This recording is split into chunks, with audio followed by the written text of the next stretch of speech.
Côte d'Ivoire, les nouvelles ne sont pas bonnes pour le président de la République, son Excellence, M. Alassane Ouattara. Coup d'État orchestré contre lui, les détails une fois de plus dans cette vidéo. Mes chers amis, le président de la République de Côte d'Ivoire, son Excellence, M. Alassane Ouattara, est dans des situations en ces temps.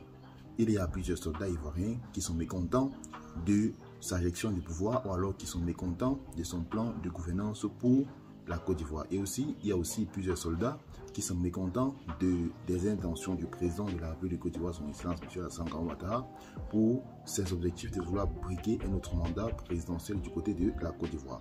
Raison pour laquelle un coup d'État serait en cours contre le président de la République de Côte d'Ivoire, son Excellence M. Alassane Ouattara. Parce que les Ivoiriens ont compris que si ce n'est pas par la force, le président de la République de Côte d'Ivoire, son Excellence M. Alassane Ouattara, ne peut libérer le fauteuil présidentiel.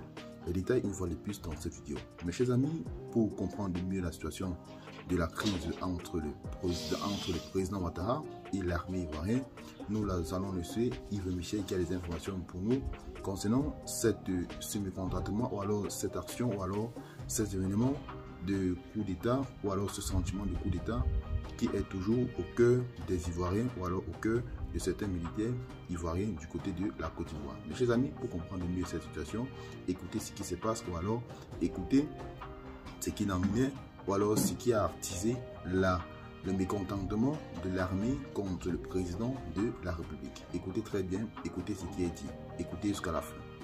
Le 12 juin 2012, la Côte d'Ivoire a été secouée par une tentative de coup d'État visant à renverser le président Alassane Ouattara.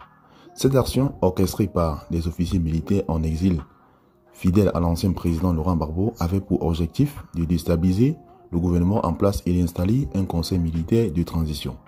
Les autorités ivoiriennes, alertées par des renseignements précis, ont réussi à déjouer ce complot.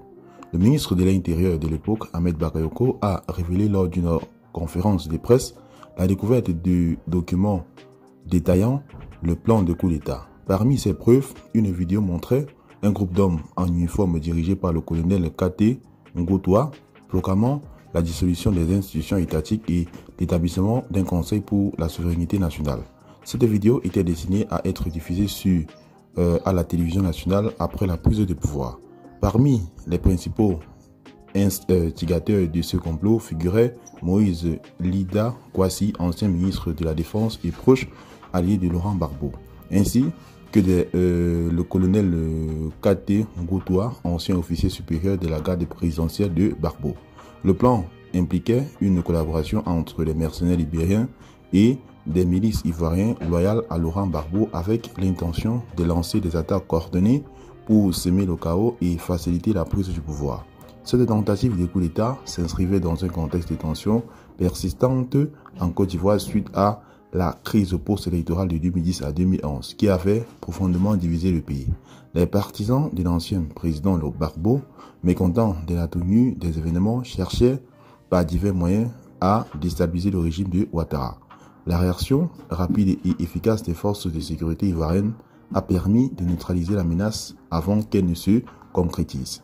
Les principaux conspirateurs ont été arrêtés et des mesures supplémentaires ont été mises en place pour renforcer la sécurité nationale et prévenir des futures tentatives de déstabilisation. Cet événement souligne les défis auxquels la Côte d'Ivoire a été confrontée dans sa quête de stabilité politique et de réconciliation nationale. Il met également en évidence l'importance d'une vigilance constante et d'une coopération entre les différentes branches de forces de sécurité pour protéger les institutions démocratiques et assurer la paix dans le pays.